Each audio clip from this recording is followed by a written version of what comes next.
Bonjour, bienvenue dans la série sur la physique des particules. Alors que pouvons-nous faire de telles séries divergentes, à part les utiliser dans un sens asymptotique pour évaluer la fonction pour g petit? Dans certaines circonstances, des circonstances heureuses, telles que celles discutées ici, le développement contient en fait assez d'informations pour reconstruire la fonction sans ambiguïté. Bien sûr, on pourrait toujours affirmer qu'on pourrait toujours ajouter n'importe quelle fonction, comme exponentielle de moins 1 sur racine de g, qui a des dérivées nulles à l'origine, le long de l'axe réel positif. Et donc, ainsi, avoir des résultats à peu près quelconques. Cependant, dans une classe bien définie de fonctions, qui exclut ces cas pathologiques, et c'est une classe à laquelle z de g appartient, une transformation de Borel permet de retrouver z de g à partir de la série perturbative divergente. Alors on introduit b de t qui est égal à la somme de 0 à l'infini de zk fois t exposant k sur gamma de k plus 3 demi. Le choix ici de gamma k plus 3 demi est justifié par la croissance de la fonction zk que nous avons vue pour k très grand. Et cela pourrait être légèrement modifié dans des cas analogues. La série converge, cette série-là converge dans un cercle de rayons fini, dans le plan T complexe, et si B de T peut être prolongé analytiquement sur tout l'axe réel positif, et ne croît pas trop vite à l'infini, alors Z de G sera donné par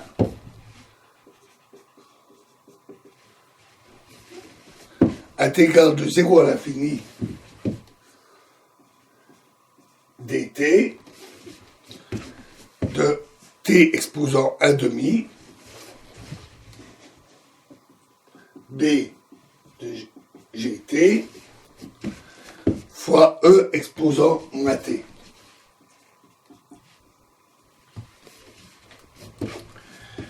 La connaissance de la série perturbative est insuffisante en soi pour démontrer le caractère sommable de Borel. Il est cependant suffisant d'écarter le problème dans le cas où B de t n'aurait pas de singularité sur l'axe des réels positifs. Cela arrive par exemple si asymptotiquement les zk ont des phases égales pour k très grand. Dans notre exemple simple, on trouve que B de t est égal à 2 sur racine de pi fois racine de 1 moins u avec u qui est égal à racine de 1 plus 16t moins 1 sur racine de 1 plus 16t plus 1. Et B est analytique dans le plan qui est coupé de moins 1 16e à moins l'infini. Donc pas de singularité sur l'axe des réels. Pour obtenir un développement convergent de ZG, appliquons la coupure du plan. Donc faisons une application entre la coupure du plan et un cercle en gardant l'origine fixée. Et cette application est donnée par la variable u. Et dérivons la série de Taylor convergente de b tilde u, donc b de t égale b tilde u, qui est égal à somme de 0 à l'infini de bk fois u de t exposant k.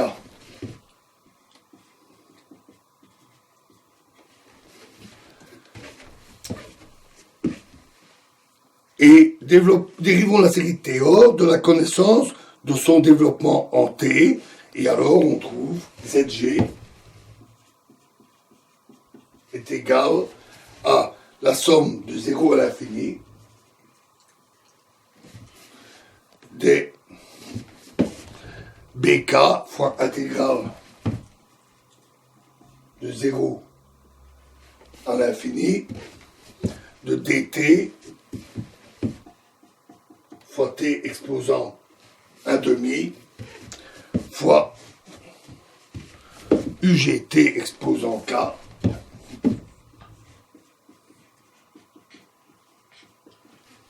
fois E exposant moins t.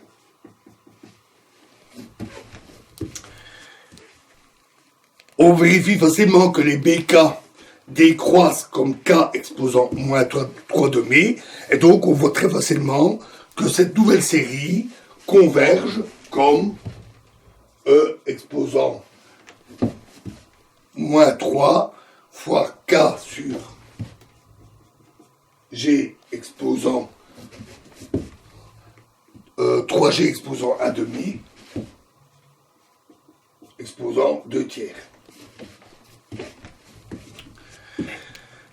Le comportement exhibé dans cet exemple a une relation très proche avec certaines divergences que l'on rencontre en théorie des champs.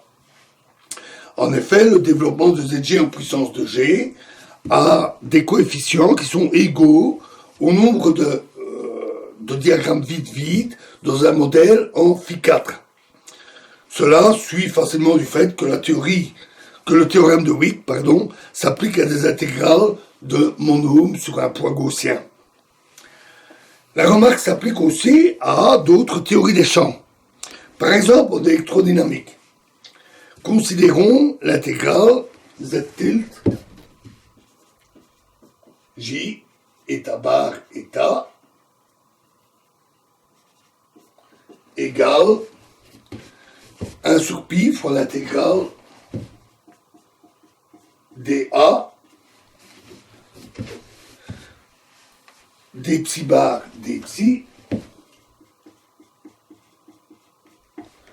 fois E exposant moins A carré demi moins psi bar 1 moins EA psi plus psi bar état plus état bar psi plus JA. Ceci est égal à l'intégrale de dA sur 1 moins EA fois E exposant moins A carré demi plus état bar état divisé par 1 moins EA plus JA.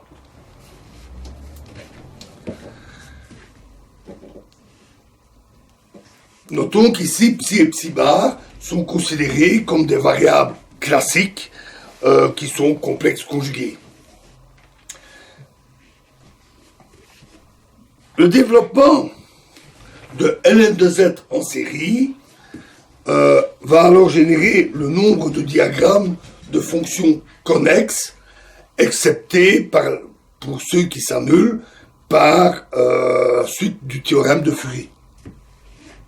Ils sont donc implémentés en symétrisant la fonction génératrice des boucles chargées par rapport à E. C'était E ici, bien entendu, pas celle-là. Et donc, Ln de 1 moins EA devient 1 demi Ln de 1 moins E carré A carré. C'est-à-dire qu'on remplace Z tilde par Z de J état bar état égale l'intégrale de dA sur racine de 1 moins E carré A carré fois le même exposant, E exposant moins A carré demi plus état bar état sur 1 moins EA plus JA. L'intégrale a un sens pour E carré négatif.